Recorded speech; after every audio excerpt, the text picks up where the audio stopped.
उनके 2 पुत्र थे। शांति बनाए रखें।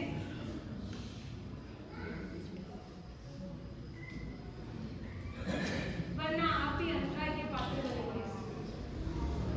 तो वसु श्रेष्ठी के 2 पुत्र थे, एक वसुदेव और एक वसुसार। जो वसुदेव छोटा पुत्र था वो बहुत ही होशियार, ज्ञान अभ्यास में आगे, रोज इनके पास 100 शिष्य पढ़ाई करने आते थे। इतना ज्ञान का इनका क्षोभन था और इन्होंने जीवन में ज्ञान भी बहुत प्राप्त किया। और दूसरा भाई मात्र रोजनी लाना, खाना, पीना, वापरना और सोना, मात्र इतना ही उनका काम था। तो ऐसे जीवन में इनका जीवन कैसे चल रहा है और कौन सा प्रसंग आया, ये अब हम आगे देखेंगे सम्यक ज्ञान की इस प्रश्न के द्वारा।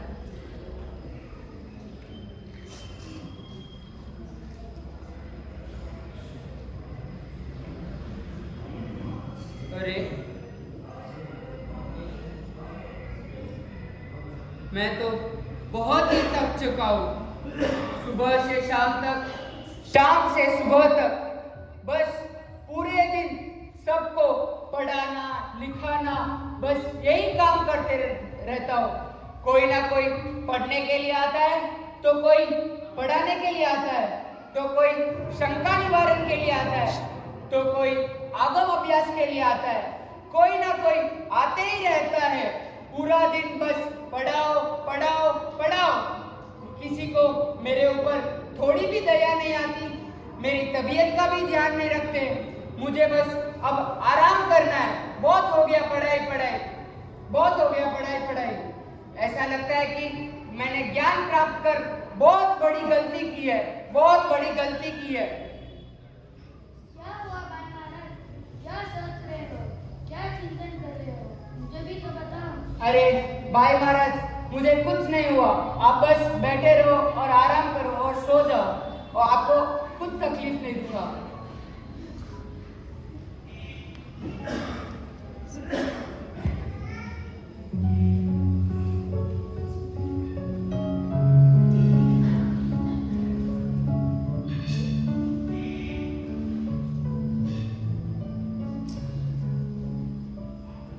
एक तरफ मेरा भाई महाराज जो एकदम मौज शौक से आराम की जिंदगी जी रहा है, ना बस खाना पीना सोना और आराम से रहना, ना किसी को पढ़ाना ना खुद पढ़ना, बस खाओ पियो और आराम करो। काश मेरी भी जिंदगी इसकी तरह आराम से होती, बस खाता पीता और सो जाता। पर मेरी का इतनी अच्छी किस्मत जो इसके जैसे आराम कर सकूं। मुझे भी इसके जैसे बस आराम ही करते रहना है। अब थोड़ी देर जो पड़ा हुआ है वो एक बार स्वाध्याय तो कर लूं, फिर थोड़ी देर रात में तो विश्राम कर लेता हूँ।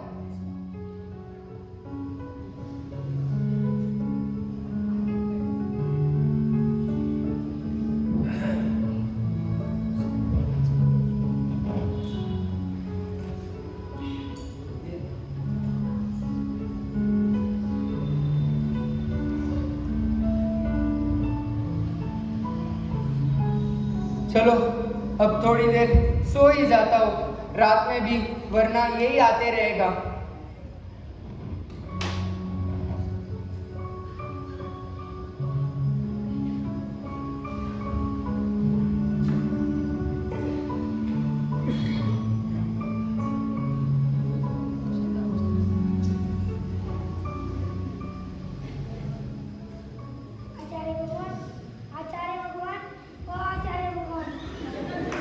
अरे क्या हुआ, क्या चाहिए, जाओ।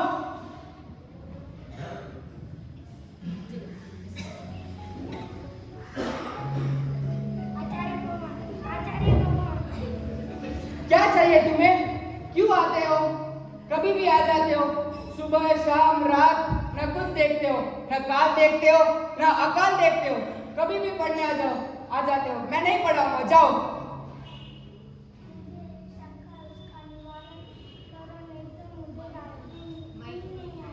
मैं कोई शंका निवारण नहीं करूंगा। मुझे बस अभी आराम ही आराम करना है। मैं किसी की कोई शंका निवारण नहीं करूंगा। बस चले जाओ।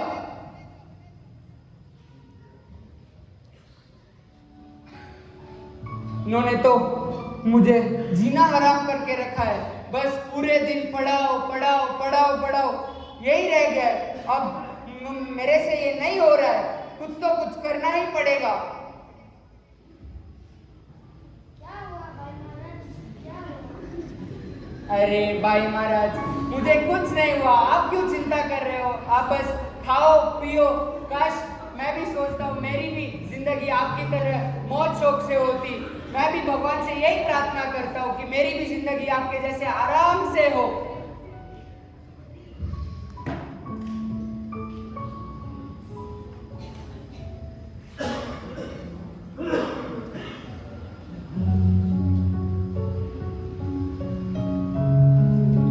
यहाँ से वसुदेव का झील क्या किया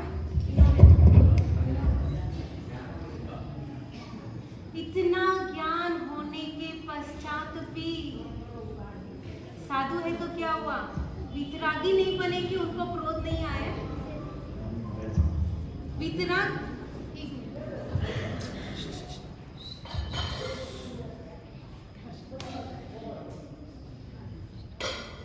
साधु हुए तो भी क्या हुआ? अभी वितरागता नहीं आई तो क्रोध आता है। लेकिन इतना ज्ञान होने के बावजूद भी ज्ञान का अहंकार किया। ज्ञान पढ़ने वाले पर द्वेष मतलब गुस्सा किया। यहां से इनका जीव मरकर नेक्स्ट भाव में, अगले भाव में मनुष्य भाव के रूप में जैन कुल में जन्म होता है। वहां पर भी इनके पुण्य उदय से इनको दीक्षा यानी संयम अंगीकार करने का मौका प्राप्त होता है। लेकिन बांधे हुए कर्म छूटेंगे नहीं। अब वो कर्म इनके जीवन में कैसे आएंगे और ये कर्म कैसे टूटेंगे? कैसा पुरुषार्थ करना पड़ेगा इन कर्मों को तोड़ने के लिए? ये अब हम अगले दृश्य में देखेंगे।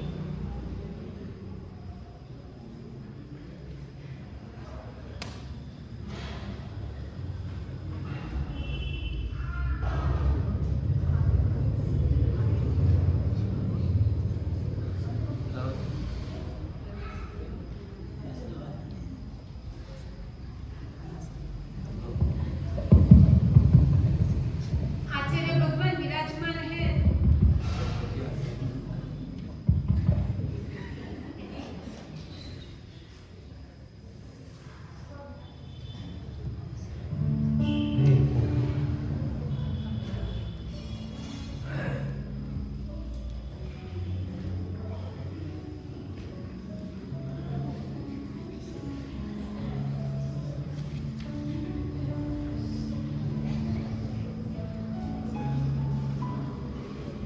मथेनंदामी गुरुदेव, शिक्षा आओ वत्स, सादा में हो।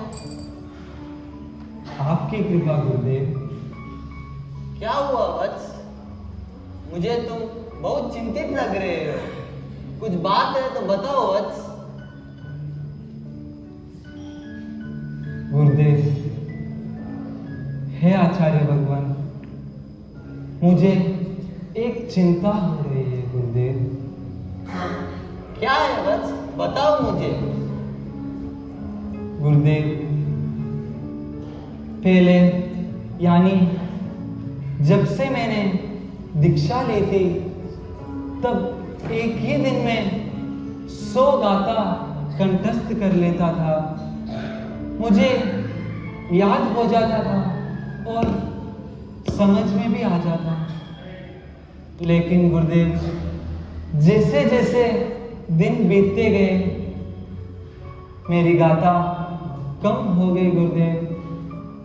मेरी पढ़ाई कम हो गई गुरुदेव। गुरुदेव, अगर एक गाता, क्या आधा गाता भी मुझे याद नहीं हो रहा है गुरुदेव। एक गाता लेकर बैठता हूं तो पूरा दिन चला जाता है, फिर भी मुझे याद नहीं होता है गुरुदेव। गुरुदेव, क्या हो गया है मेरे स्मरण शक्ति को, क्या हो गया है मेरे बुद्धि को गुरुदेव। कुछ भी पढ़ता हूं तो भूल जाता हूं गुरुदेव। गुरुदेव, बस आप ही कुछ कृपा करो गुरुदेव, आप ही इसका कुछ रास्ता निकालो गुरुदेव। अब मुझसे नहीं हो रहा है गुरुदेव। वत्स, तुम चिंता मत करो। मुझे लगता है तुम्हारा ज्ञानामृत का उदय हुआ है। गुरुदेव, ये क्या कह रहे हो? जिसके कारण तुम्हें पहले जो भी पढ़ा हुआ है याद नहीं रहेगा। तुम जो भी नया पढ़ोगे वो तुम्हें याद नहीं होगा। गुरुदेव, ये क्या कह रहे हो? तुम बस ये समझ लो कि ये तुम्हारा कर्म का उदय है। ज्ञानामृत कर्म की वजह से तुम्हें ये हो रहा है। गुरुदेव, तो क्या अब से मैं एक गाथा भी याद नहीं कर सकता हूँ, कुछ भी नहीं पढ़ सकता हूँ क्या गुरुदेव? वत्स, चिंता मत करो। पुरुषार्थ करोगे तो सब चीज कामयाब होगा। एक काम करो, मैं तुम्हें ऐसे 2 शब्द दूंगा जिसकी वजह से तुम्हें मोक्ष गति प्राप्त हो सकती है। 2 शब्द में मोक्ष गति? गुरुदेव, जल्दी बताओ वो 2 शब्द, जल्दी बताओ गुरुदेव। वत्स, वो 2 शब्द इतने महत्वपूर्ण है कि उन 2 शब्दों का तुम रोज स्मरण करना। हाँ गुरुदेव। उनको याद करना। जरूर गुरुदेव। पहला शब्द मातुष, यानी कोई भी परिस्थिति हो, जितनी भी खुशी हो, खुश नहीं रहना। दूसरा मारुष, यानी जितनी भी कोई भी परिस्थिति हो, जितनी भी दुखी परिस्थिति हो, चाहे गाथा याद हो ना हो, तुम दुख मत होना। हाँ। ये बात तुम ध्यान में रखना कि ये 2 शब्द तुम आइंदिल तब के साथ स्मरण करना, स्वाध्याय करना। हाँ गुरुदेव, 2 शब्द ही ना गुरुदेव, आपकी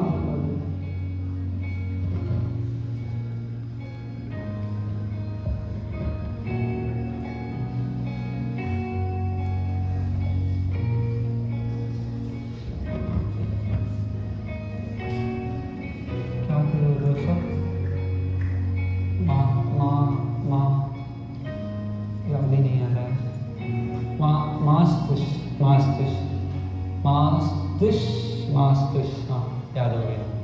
मास्तुष मास्तुष मास मास मास मास्तुष मातुस। गुरुदेव, याद हो गया है गुरुदेव। सुनाओ गुरुदेव, आप सुनाओ वत्स। माँ, गुरुदेव एक मिनट। मास्तुस।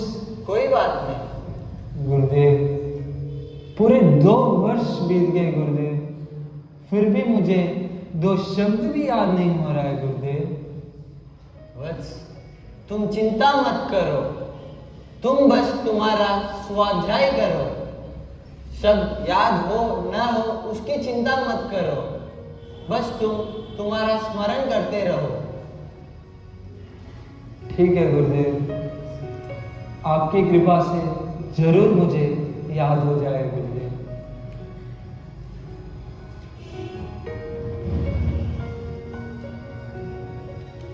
माँ गुरुदेव, माँ मारुष मास्तुष मास्तुष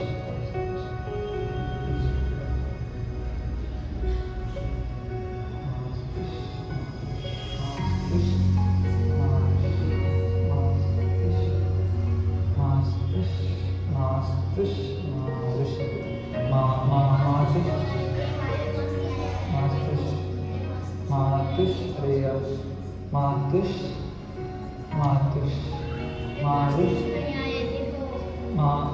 मास्तुष मारुष।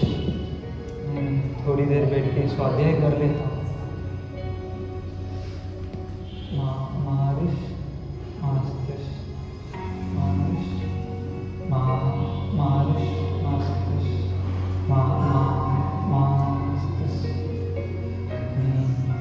मुझे लग रहा है कि मेरे से नहीं होगा अभी। नहीं, मैं याद नहीं कर सकता हूँ। मैं गुरुदेव को पुनः वो 2 शब्द दे देता हूँ। मुझसे याद नहीं होगा, मुझसे नहीं होगा।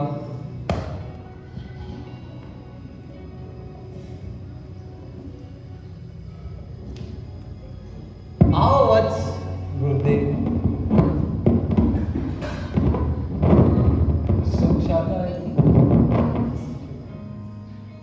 सुख्याता गुरुदेव।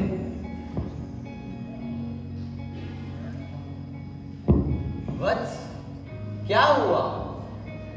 तुम बहुत चिंतित लग रहे हो। क्या हुआ?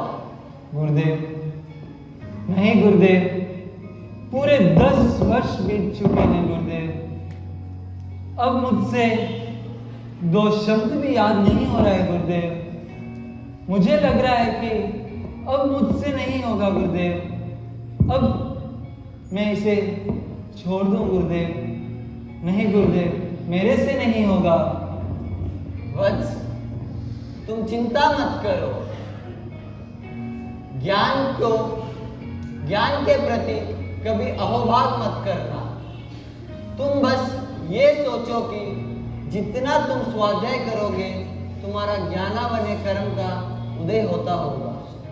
तुम बस प्रयत्न करते रहो, तुम्हारा ज्ञानावने कर्म क्षय होता रहेगा। तुम्हारे तप जाप धर्म जुड़े रहो, स्वाध्याय करते रहो, चाहे 10 साल बीतो चाहे 15 साल बीतो, तुम्हें जरूर तुम्हारे मंजिल प्राप्त होगी। गुरुदेव, आपकी कृपा से ही कुछ हो सकता है गुरुदेव। मैं फिर से याद करके आपको सुनाता हूँ गुरुदेव। जाओ वत्स, जाओ। अगर हमको एक शब्द याद नहीं होता है और सिर्फ हम एक दिन ही करते हैं टाइप, 1 घंटा टाइप करते हैं और क्या बोल देते हैं मैडम नहीं होता है। इन्होंने कितने साल किए, कितने वर्ष बीते, कितने वर्ष, 10 वर्ष, कितने वर्ष, 10 वर्ष। आज रात में चिंतन करना, थोड़ा खाली देख के ऐसे ही बाहर नहीं जाना है। चिंतन करना 10 वर्ष तक मात्र 2 शब्द, खाली देखना नहीं है, हमें अपने जीवन में उतारना है इसको, इस प्रसंग को, कि 2 शब्द के लिए 10 वर्ष बीत गए हैं, फिर भी याद नहीं हो रहा है। अभी आगे देखते हैं कि आगे भी इनको याद होगा या नहीं।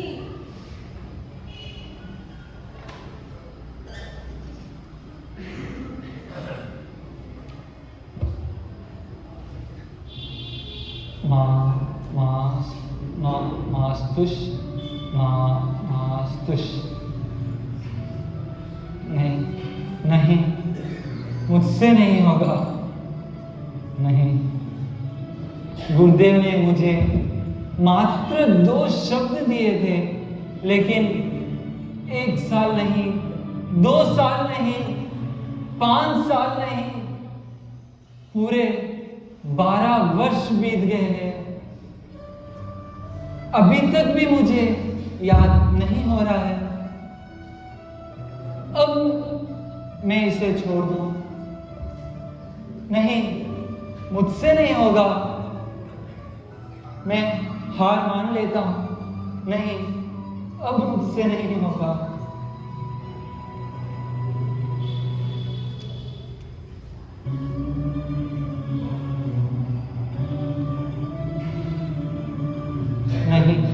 नहीं, हार तो नहीं माननी है। मेरा दृढ़ संकल्प है कि मैं इसे पूरा करके ही रहूंगा। यह तो मेरा ही तो ज्ञानावन्य कर्म का उदय है। ये कर्म मुझे डिगाने की कोशिश कर रहा है, पर मैं उस डिगने वालों में से नहीं हूं। नहीं, मैं क्यों उदास रहूं, मैं क्यों दुखी रहूं?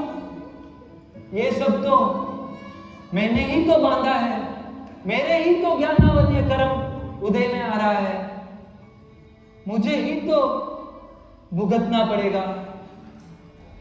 मेरे कर्म मेरे सिवा दूसरे कौन भुगत सकता है? शायद लग रहा है कि पूर्व में मैंने किसी का पढ़ने लिखने में विघ्न डाला होगा। ज्ञानी ज्ञान के उपकरणों पर असाधना की होगी, उसका बहुमान नहीं किया रहूंगा। शायद वो ही कर्म उदय में आ रहा है। ज्ञान के उपकरणों पर मैंने कुछ खाया होगा, उसे कुछ साफ सफाई के लिए उसे काम में लिया रहूंगा। हाँ, वैसे ही कुछ कर्म किया रहूंगा। लिखे हुए वस्त्रों को मैंने बार बार उपयोग में, गूंगे तोते की हंसी मजाक की होगी मैंने। शायद मुझे ज्ञान आता रहेगा तो जो मेरे पास ज्ञान लेने के लिए आए होंगे उसे मैंने बहुमान पूर्वक या आनंद पूर्वक उसे ज्ञान नहीं दिया रहूंगा। अगर दिया रहूंगा तो भी प्रमाद किया रहूंगा। जो ज्ञान लेने के लिए आया होगा उस पर क्रोध किया रहूंगा या रोष किया रहूंगा। हाँ, मुझे तो यही लग रहा है कि वो ही कर्म मेरे उदय में आए हैं। नहीं, अब तो मुझे पश्चाताप करना है, अब तो मुझे गुरुदेव से प्रायश्चित लेना है और मेरे द्वारा बंधे हुए कर्म को मुझे ही तोड़ना पड़ेगा, मुझे ही तोड़ना पड़ेगा।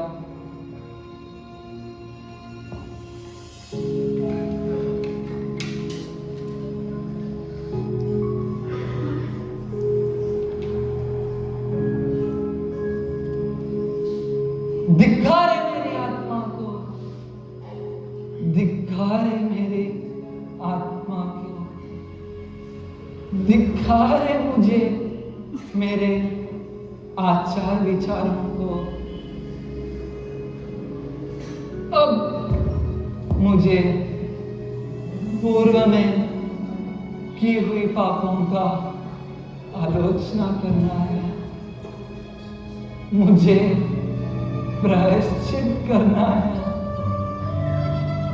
इस प्रायश्चित द्वारा ही मेरे कर्मों को मैं धो सकता हूं।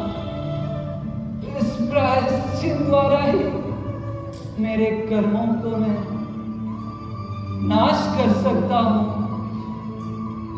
बस अब मुझे प्रायश्चित करना है, मुझे प्रायश्चित करना है, मेरे कर्मों को धोना है।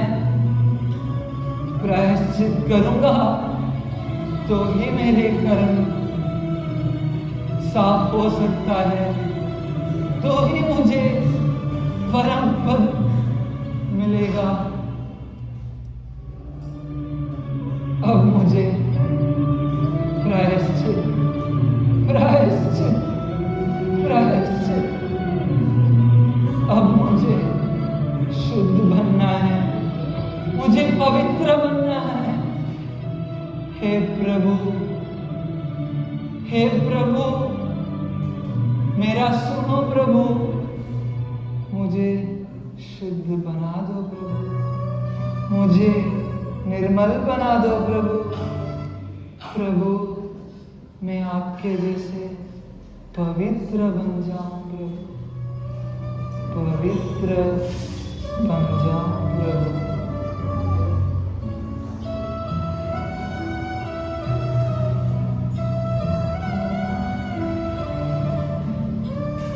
पुष्पों की वृष्टि हुई है। क्या हुआ मस्त मुनि को? क्या हुआ? पुष्पों की वृष्टि हुई है।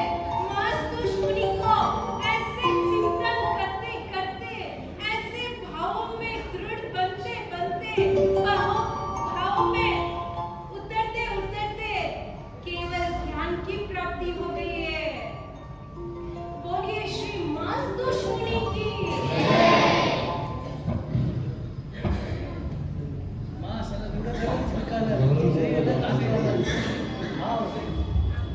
उन्होंने चिंतन किया ना माँ शेर उड़त उस आत्मा शरीर चिंतन करता है आत्मा शरीर चिंतन